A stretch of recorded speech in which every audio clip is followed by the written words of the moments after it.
In this video, I'm going to talk about one of four doctors, the last four doctors you will ever need. And this is not something I created, but this is something that world-renowned rehabilitation and performance coach Paul Chek has created, and he's simplified it. For me, this has been like almost like a owner's manual to owning a body, to being human, in a very simplified form. It's like the owner's manual that we never got. Sure, everyone wants to say the Bible is too. Yes, to some degree it is.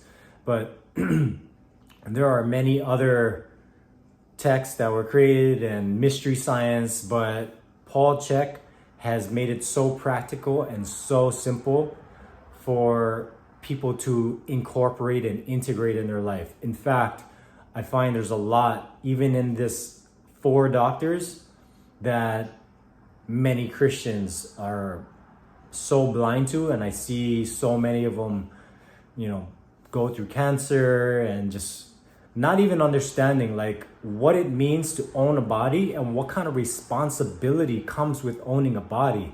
People take such good care of their cars. We're so anal about certain devices and learning how it works, how our phone works. Just know that our body is way more complex. It's this quantum computer that is just capable of so much that we haven't even tapped into. And we're born in this world where no one even teaches us what it means to own a body. What kind of responsibility does it take to steward this body? Sure, people want to get biblical on me, and yes, there are truths in the Bible that teach us how to steward and manage our lives and our thoughts, but so much of it gets misperceived and misconceived because of everyone's different stage of growth, everyone's different stage of mental, emotional growth, everyone's different stage of spiritual growth. So it's perceived in so many different ways. And without going on too much of a side tangent, I just want to pull it back to this chief doctor of four doctors. So I'm going to make a series. There's going to be 3 other videos after this, but this one is going to be about the chief doctor, Dr. Happy. Dr. Happy is first understanding what our dream is. We don't understand what truly satisfies our souls in this world, in this human body, until we have a better sense of who we are and where we want to go, what we want to create in the long run.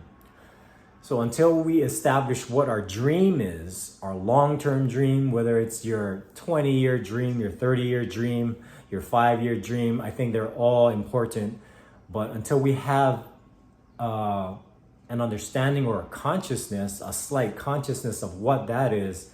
And don't get me wrong, I still believe that divine intelligence has a greater plan than anything we can plan. But I do feel that we're born into this world with certain inklings and certain archetypes that we're just naturally gonna express in this world. Like, I came into this world as an artist, at a very young age. So that's not something that I really negotiate with. I understand and I accept that a big part of my being is being an artist. But there's so many other things as well. So without going too far off of your design, your human design, I find that Paul Chek's 4-doctor approach has been life-changing. And I've been living this way for, I want to say, I was introduced to his 4 doctors in 2019. In 2019 is when I became conscious of these things. And once you gain conscious of it, it's still up to you to grow in it and integrate these aspects of the 4 doctors. It's still up to you and your free will and your choice to integrate a relationship, a deepening, more intimate relationship with these 4 doctors. So the first doctor is Dr. Happy. Dr. Happy, like I said, cannot be understood until you first understand your dream, what your main dream is, whether it's with your health, your finances, your social circle, your life in general, lifestyle. I think it's important to understand what your dream is. And a big part of your dream, I truly, truly believe with all of my being, every cell of my being, that our dream isn't even possible unless that dream somehow incorporates how you're gonna serve in this world, how your natural gifts in this world, how your spiritual gifts are gonna be in service to humanity and the collective. Sure, there's nothing wrong with having selfish dreams. I'm not demonizing anyone, but I truly do believe that all of that stuff is almost just like a side effect from living with purpose. Living with purpose, understanding your gifts, understanding your competence. So once you have an idea of that dream, that's where you start developing core values. Core values is almost like a guideline as far as what you say yes to and what you say no to in this life that keeps you on your path moving closer and closer to your dream. So certain things, vices, addictions, if you have a certain dream that requires a lot of responsibility, that requires, actually, I want to say everyone's, when you find your purpose in life, there is going to be a lot of responsibility. There's no way around that. Once you live on purpose, you accept a responsibility, and you also unlock this journey, the hero's journey of figuring out where your spiritual gifts and where your practical gifts and skills play into the world so you can help others and serve others.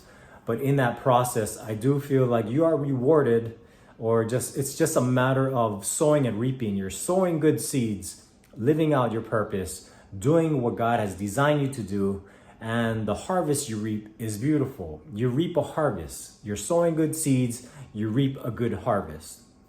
So I don't really like to see it so much as you're being rewarded for good behavior. I see it more as the law of sowing and reaping that God has put into place. So when you figure out your dream and you start establishing your core values, for me, core values were developed over time and through different tests and certain relationships. I realized, actually I don't want to live this way. I don't want to keep doing this. I don't want to keep doing this activity because it makes me feel like this in the end, because it makes me feel like shit, or it makes me sick in the end, or I find myself like super unproductive and wasting time and completely distracted, and I'm not moving toward my dream. So as you start walking this path toward your dream, trying to stay and figure out the boundaries of your core values, you start to discover what makes you truly happy. This has a lot to do also with, I find, certain things that you found so enjoyable as a child. They're very much tied to things that you naturally were drawn to and just found so much fulfillment and simple joy as a child. Now, it's not only limited to things and activities and hobbies that you enjoyed as a child. You can discover new hobbies, new activities, and new acquiring of skills that you find just as exciting. And these are the things that make your soul happy. And this is very important for your soul. A lot of people, I think it's the grand majority of people, work jobs that they hate. And it makes them sick in the end. It makes them resentful. It makes them grouchy. It has a negative impact on their mental, emotional health. And that has a lot to do with them not even having a dream in the first place and not being able to say yes to the things that bring them closer to the dream and say no to the things that don't. And I'm not saying verbally tell other people yes, no. You're telling it to yourself and you're aligning your own behavior to certain activities that bring you closer. This only comes as we develop our own will. And it happens over time. Our will is developed like a muscle.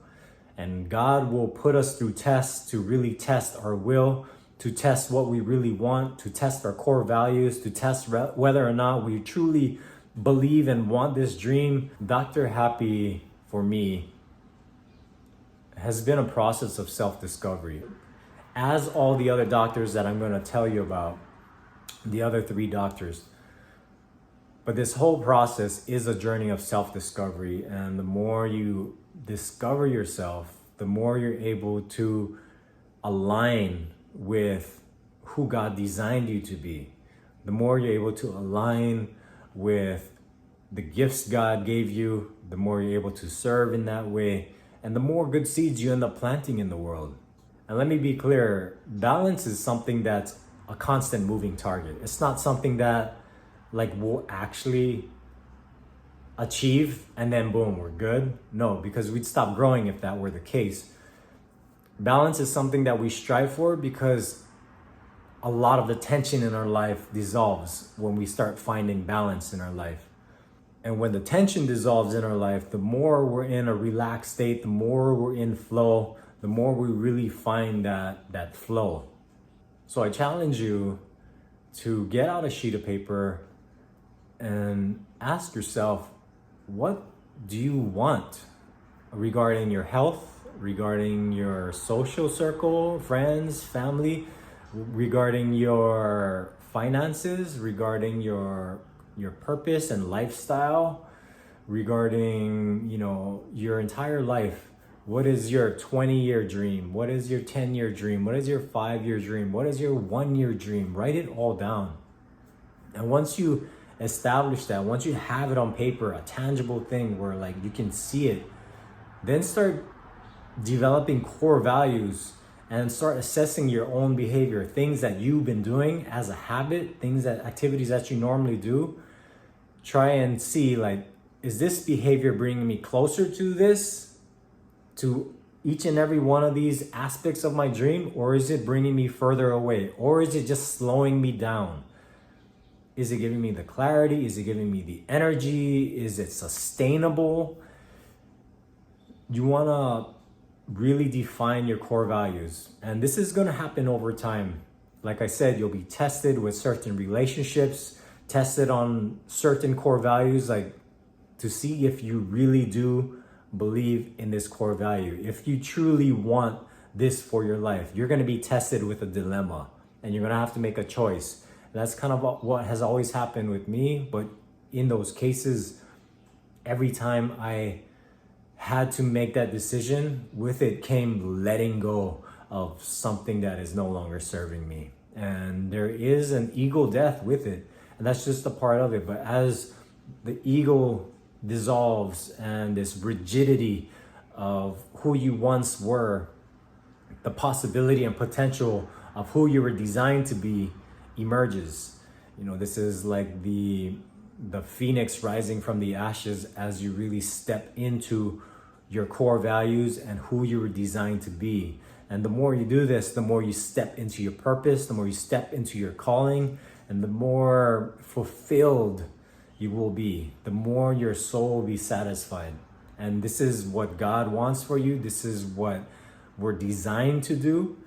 And I think any life where we're neglecting Dr. Happy, you will find a lot of health problems, mental, emotional instability, dysregulation, mental, emotional illness, and with that also a lot of physical ailments and problems.